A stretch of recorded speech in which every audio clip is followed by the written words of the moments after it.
Good morning to all. My topic is cultural findings in microbial keratitis.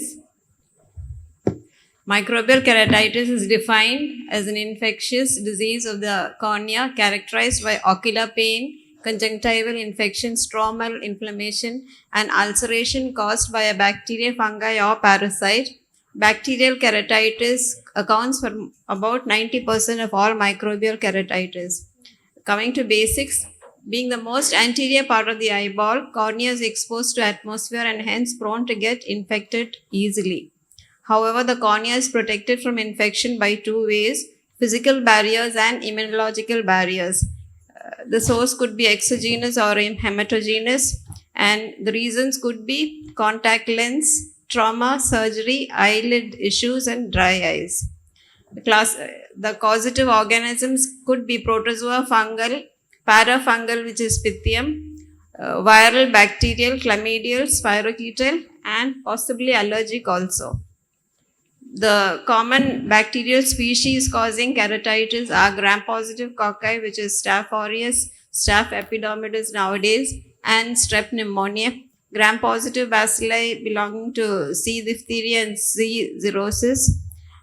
Among the gram-negative bacilli, it is Pseudomonas aeruginosa, which predominates, an Acinetobacter species, and occasionally groups from Enterobacteriaceae.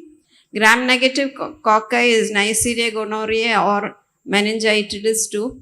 Gram-negative diplobacillus is Moraxilla lacunate. Then the non-tuberculous mycobacterium is Mycobacterium fortuitum and chelonae. Gram-negative coccobacillus is a Haemophilus species and Haemophilus aegyptis. Gram-positive filamentous bacteria could be Nocardia asteroidis and brasiliensis. The bacterial species that can penetrate intact corneal epithelium are N. gonorrhoeae and C. diphtheria, Haemophilus aegyptis, and Listeria monocytogenes. The fungal keratitis was first described by Leber in 1879. This entity is a very common cause of corneal infection in developing countries, although it is not common in Western countries. And the species predominantly found are Fusarium, Aspergillus, and Candida, though nowadays this is changing. The procedures that we follow at Chaitanya is first smears, where gram stain is done to differentiate gram positives and gram negative bacilli. Then the wet mount KOH preparation for fungal filaments, Ziehl-Neelsen for mycobacteria and nocardia. Then the solid media that we use are 5% sheep blood agar it's a general purpose media for aerobes and facultative anaerobes. Then chocolate agar for Haemophilus species, sabrodextrose agar for fungi. The liquid medium is also included. The advantages are that it is an enriched media for which can differentiate organisms according to oxygen consumption. Media incubated for 7 to 10 days to rule out slow growers and for antibiotic dilution. The trypticase soya broth is an enriched medium. Brain heart infusion is also an enriched medium for fastidious organisms.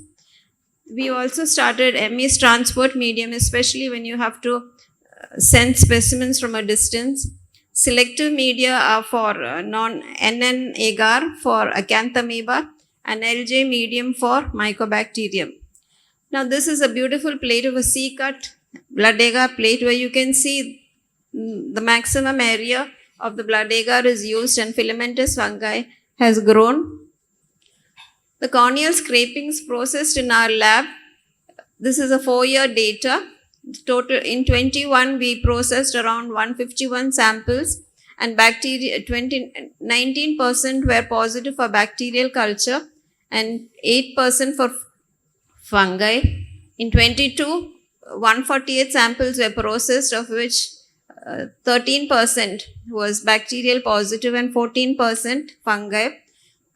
In the last 2 years, we had also started receiving specimens from other hospitals, which included Srinetra, and 165 samples in 23 were processed, and again 19% were bacterial positive and 25% was fungal positive. In 24, 30% was bacterial positive and 16% fungi. Now, these were the organisms that we isolated. You can find a variety of them. In 21, we isolated Staph aureus, MRSA, Pseudomonas aeruginosa, which is the leading organism all through these years. Burkholderia, we had one. Acinetobacter, common, notorious as a hospital-acquired infection. Pantoia, which previously included under the Proteus group. Enterobacter and Serratia. In 22, we additionally got Achromobacter, Moraxella, and Streptococci in 2 cases. In 23, we additionally got Strep pneumoniae, beta hemolytic Streptococci, Citrobacter, E. coli, Klebsiella, and Aeromonas also. In 24, we got a case of Actinomyces, Proteus, and a case of Bacillus cereus, which is usually known for food poisoning. The fungi isolated were Aspergillus. This was a case in all these years. Everybody has been reporting Aspergillus. But lately, we got a different picture. Acremonium has now taken the lead. Fusarium, Bacillomyces, Candida. We also got a case of Candida famata, which is known for its resistance, and Verticillium. In 22, we got an isolate of Mucor, Alternaria, and Acremonium started coming in. In 23, along with Candida famata, we got Candida parapsilosis also, which is again has an increasing antifungal resistance. Acremonium we isolated about from 10 cases, and Curvularia. Last year, we got Candida tropicalis and Candida cepheri. The viral keratitis is usually caused by herpes simplex. HSV is a double-stranded DNA virus with 2 subtypes, HSV1 above causing infections above the waist and HSV2 below.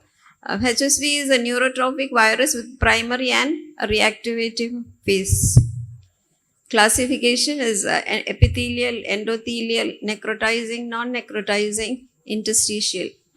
The complications are secondary infection, glaucoma, cataract, iris atrophy, cornea blindness or vision impairment.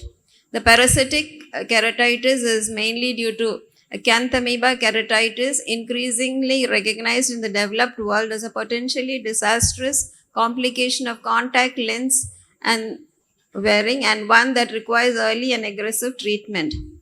Now, this is a case of a direct smear gram stain showing budding yeast cells, and the culture grew Candida tropicalis. It was sensitive to fluconazole, voriconazole, and caspofungin, and patient was initially put on natamycin, neosporin, and later the antibiotics were withdrawn, and patient responded to natamycin.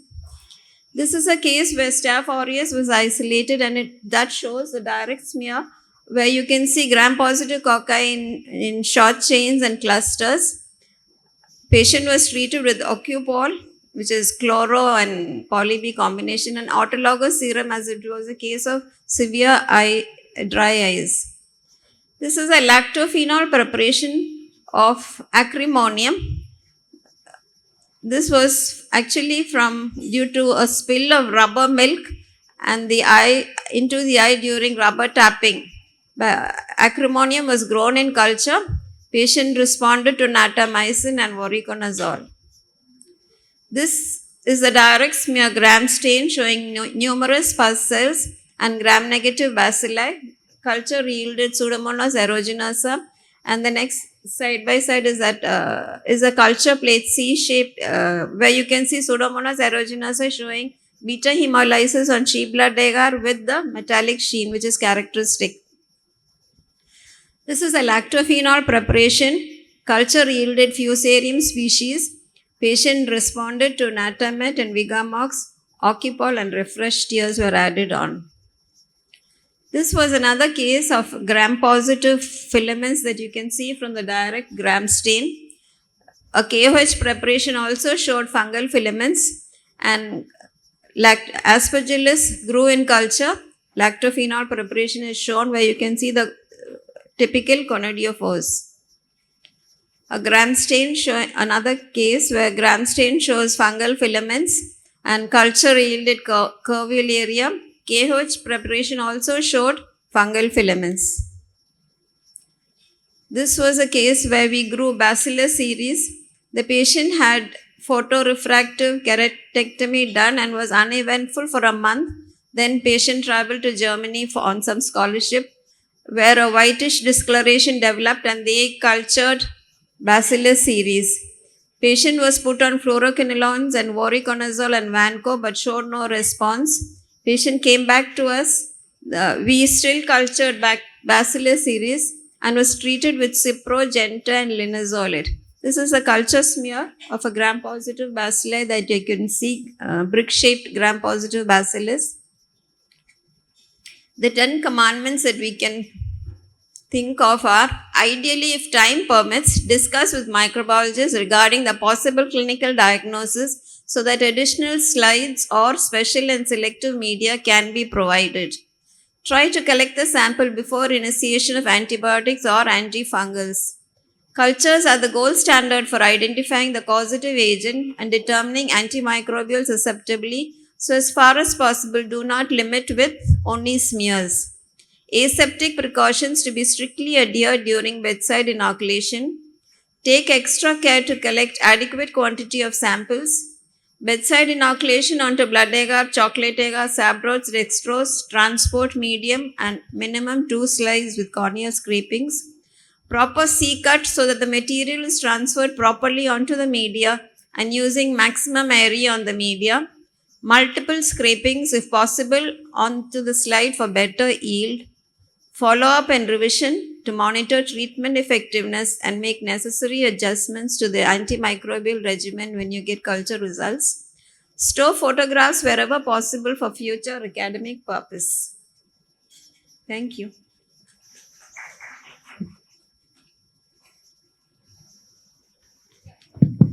Thank you so much, ma'am, for that wonderful talk. And is there any question from the audience? Question from the audience. Right. Oh, no, we have heard of the lab in Chaitanya, the very elaborate lab, microbiology lab, right? Agreed. And I asked our own HOD, Ajit, may come and meet you to see what modifications can be done in Gokulam. No, that's in Gokulam. But do you go for rounds with the clinicians? Occasionally, not always. Oh, he does it all the time. If you go with them, with the clinical material, knowledge that you get, you can actually do more innovations. You can be more proactive in modifying the drugs and treating. So they do that very regularly. Oh, just my suggestion. Thank you, sir.